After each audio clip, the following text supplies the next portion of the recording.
Hello children, today I will teach class 10 social science geography part. Lesson first, resources and development. In previous video I will taught resources, what is resources, classification of resources, types of resources. So today this topic is why is resources planning essential, यानी resources की planning क्यों आवश्यक है. So I will teach resources is very important things for human beings. Resources यानी संसाधन, जो भी संसाधन है कुछ लिमिटेशंस में, उसी लिमिटेशंस के कारण ही हम लोगों को फ्यूचर के लिए रिसोर्सेज को संचित करके रखना है, उसको स्टोर करके रखना है, जिससे कि वह आगे फ्यूचर या जनरेशन के लिए भी बचा हुआ रहे. So open your book and read the topic why is resources planning essential. Why is resources planning essential? First point is as the resources are limited. जैसे मैंने बताया कि रिसोर्सेज जो है वो लिमिटेशंस में है, so their planning is quite necessary so that we can use them properly and at the same time save them for our coming generation. कि कुछ रिसोर्सेज जो है वो लिमिट में है, यानी कि उसकी लिमिटेशन से एक सीमा है, और उसको हम लोग जो प्लान करके या प्लान की योजना या योजना के तहत अगर हम उसका यूज़ करते हैं तो आगे फ्यूचर के लिए या हमारी जो जनरेशन या पीढ़ियाँ आएंगी उनके लिए भी सेफ या उसका भी कंजर्व रहेगा. दूसरा पॉइंट आता है, second point, resources are not only limited but they are also unevenly distributed over the different parts of the country. कुछ रिसोर्सेज ऐसे हैं, कुछ संसाधन ऐसे हैं जो कि एक लिमिट में नहीं है, लेकिन इसके बावजूद भी उसका डिस्ट्रीब्यूशन जो है अदर कंट्रीज में डिफरेंट पार्ट्स ऑफ कंट्री में है, जिसके कि यूज़ हम लोग को करने में या उसका यूज जो है वो काफ़ी डिफिकल्ट भी हो रहा है.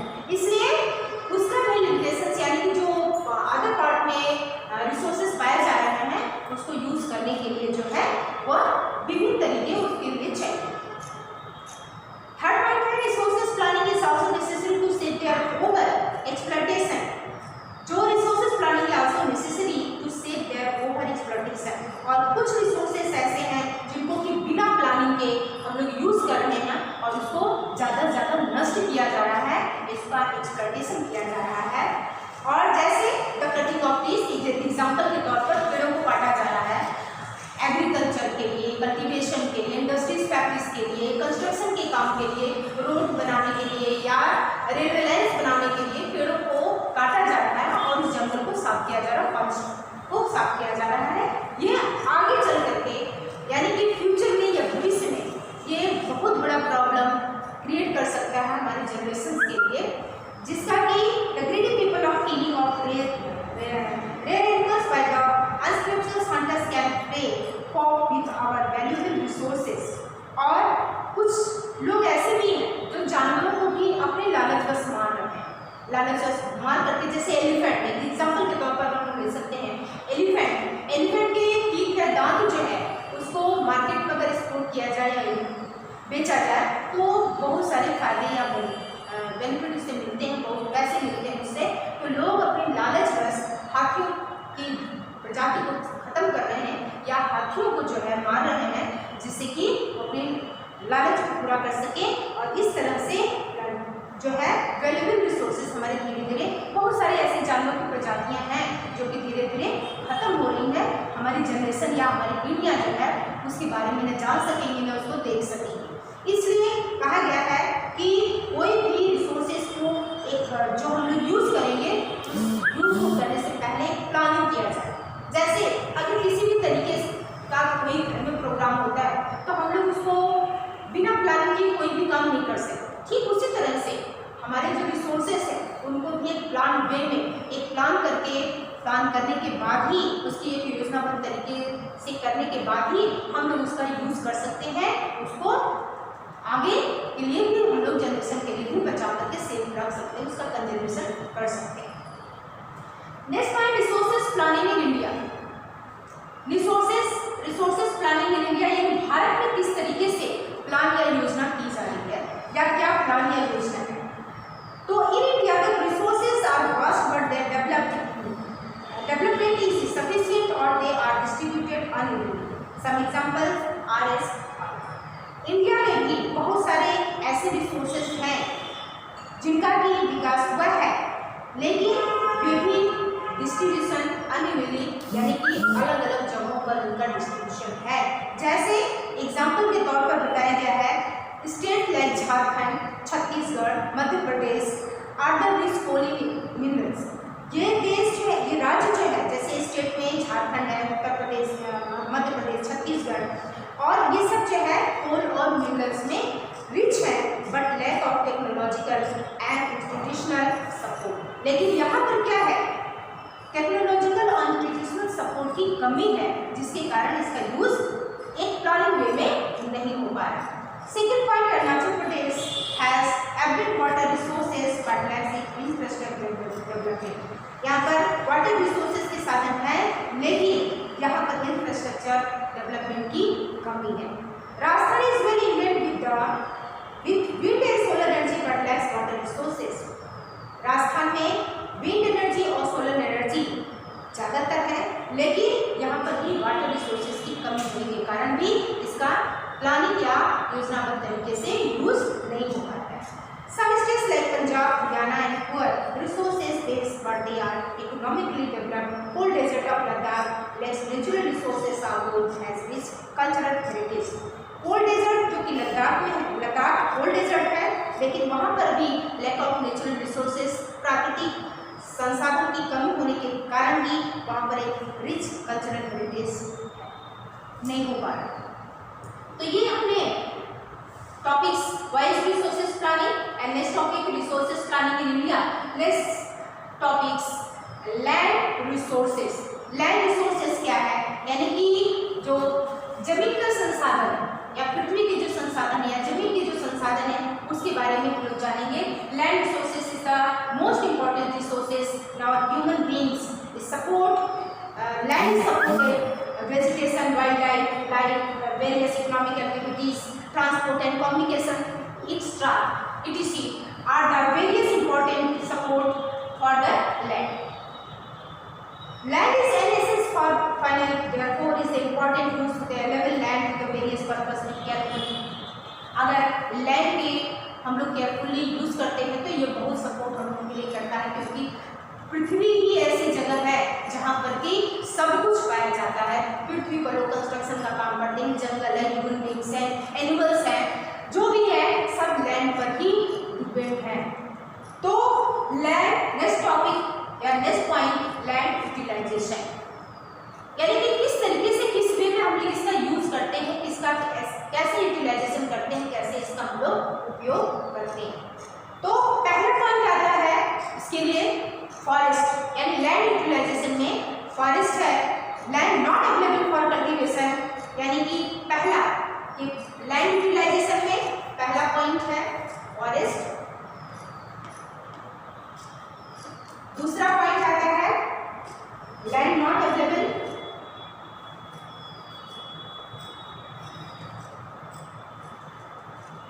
Not for cultivation.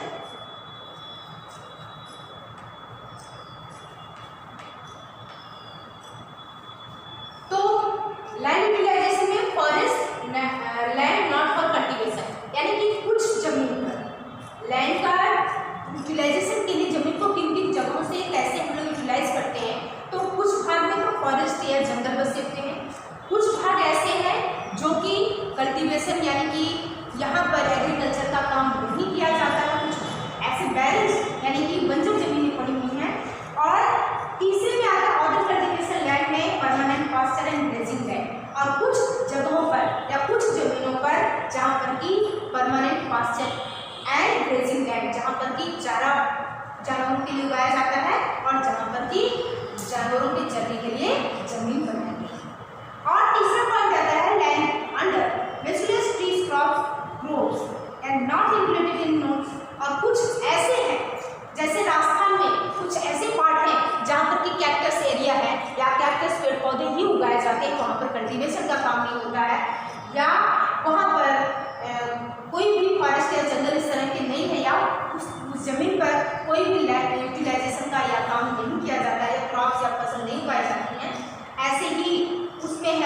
Included in zone area, कुछ ऐसे हैं जमीन जहाँ पर कि किसी भी प्रकार के क्रॉप या फसल नहीं उगाए जाते हैं। इसके बाद कल्टिवेबल वेस्टलैंड, और कुछ जो है जो कि वेस्ट या खराब जमीनें पड़ी हुई है, जिसको कि कई वर्षों से उसमें न बोया जाता है न जोता जाता है, यानी कि न उसमें फसल उगाई जाती है बल्कि वो बैरन जमीन पड़ी हुई, पड़ती जमीन पड़ी हुई है।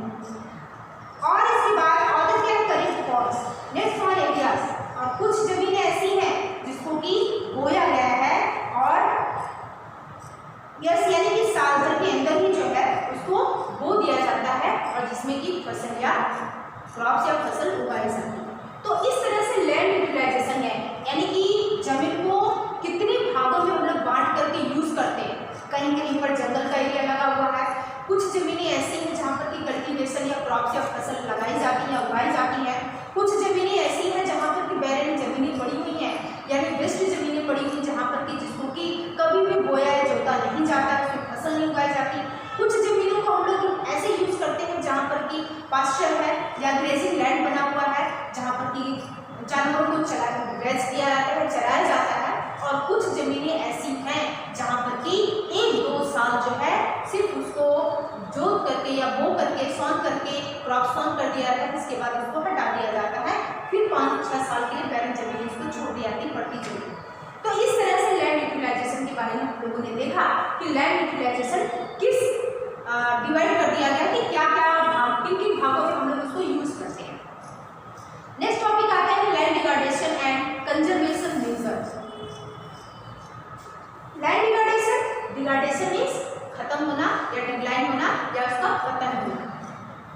तो ह्यूमन एक्टिविटीज है डिग्रेडेड, यानी कि मनुष्य अपने ग्रीड के चलते, अपने लालच के चलते या अपनी कोशिशों के या अपने चाहने के चलते लोगों में ये भावना आती है कि किस तरीके से लोग बढ़ती हुई जनसंख्या, सबसे इसका मेन लैंड डिग्रेडेशन का मेन रीजंस है कि ग्रोइंग ऑफ पॉपुलेशन, बढ़ती हुई जनसंख्या के कारण ही लैंड डिग्रेडेशन किया जा रहा है, क्योंकि कंजर्वेशन का काम ही खत्म हो गया है, वर्क ही खत्म हो गया है, क्योंकि लैंड डिग्रेडेशन जो है वह ओवर पॉपुलेशन के कारण ही हो रहा है, क्योंकि लोगों को रहने के लिए, खाने के लिए, उनकी व्यवस्था करने के लिए, उनको वर्क करने के लिए, उनको एम्प्लॉयर बनाने के लिए, ये सब काम के लिए ये लैंड डिग्रेडेशन शुरू किया गया। क्योंकि एक बड़ा सा क्षेत्र जो है, एरिया जो है भारत का, उसमें अगर देखा जाए तो बहुत बड़ा फॉरेस्ट का क्षेत्र है, यानी कि area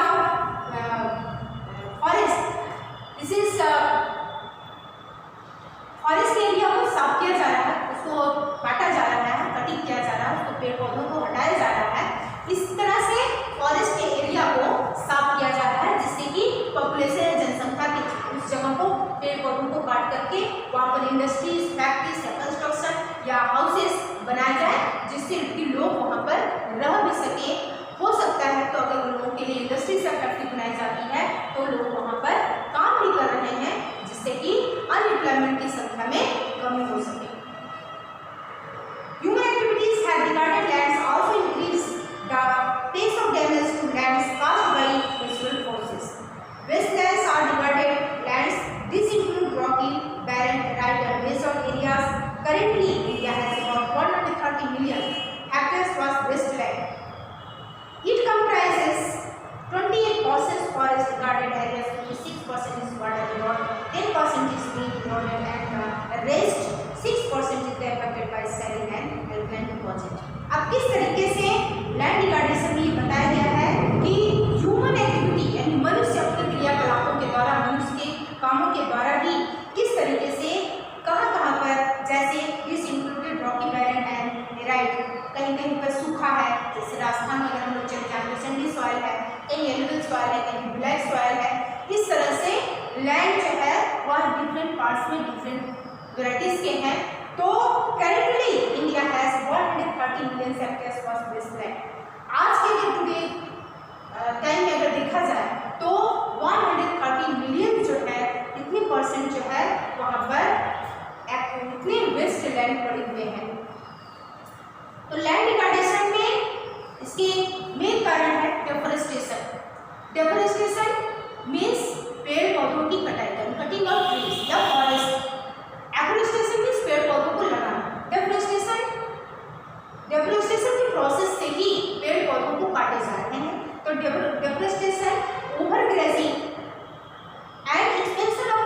and quarrying operations have contributed to land degradation.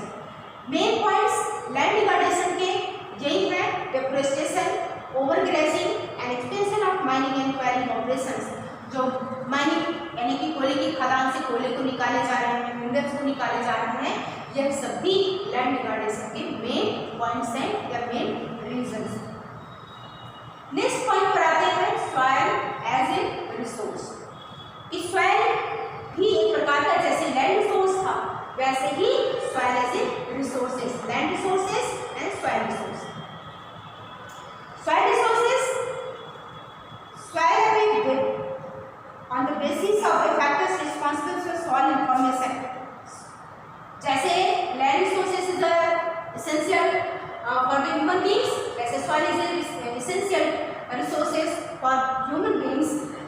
soil यानी मिट्टी जो है, मिट्टी के बिना जैसे मिट्टी भी क्या क्या फॉर्मेट करते हैं, soil भी, जैसे वेजिटेशंस, ट्रीज और रॉक्स, चट्टाने, ये सब जो है सब इसी सॉइल से मिले हुए हैं। यानी कि सॉइल जो है वो भी एक प्रकार के संसाधन भी है ह्यूमन बींग्स के लिए। उसी पर पेड़ पौधे लगाए जाते हैं, उसी पर लोग अपने कंस्ट्रक्शन के काम भी करते हैं। तो सॉइल टेक्स विलेज और सॉइल की जो ऑर्गेनाइजेशन है या उसका गठन फॉर्मेशन कहा जा सकता है कि सॉइल हजारों करोड़ वर्षों से फॉसिल फ्यूल्स के बनने बिगड़ने के बाद ही ये मिट्टी का रूप धारण करता है, यानी कि इसका फॉर्मेशन या गठन होता है। तो the soil takes millions of years to form. Soil up to a few centimeter depth freely banks, rock or wave. Rock, climate, vegetation and other forms of life and time are important factors in the formation of soil. Various forces of nature such as change in temperature, action of running water, wind and glaciers, activities of decomposers etc. contribute to the formation of soil. Chemical and organic changes which take place in the soil are equally important. Soil also consists of organic and inorganic materials. Soil में क्या क्या consist होते हैं? Organic and inorganic materials होते हैं। Major types of soil. Types of soil. Different types of soil: alluvial soil, black soil, laterite soil, red soil, desert soil. So many types of soil. So children, in this videos I will teach types of soil. So today I will teach next topics are why is resources planning essential, resources planning in India, land resources and land utilization, land degradation and conservation, soil as a resources. This topic types of soil.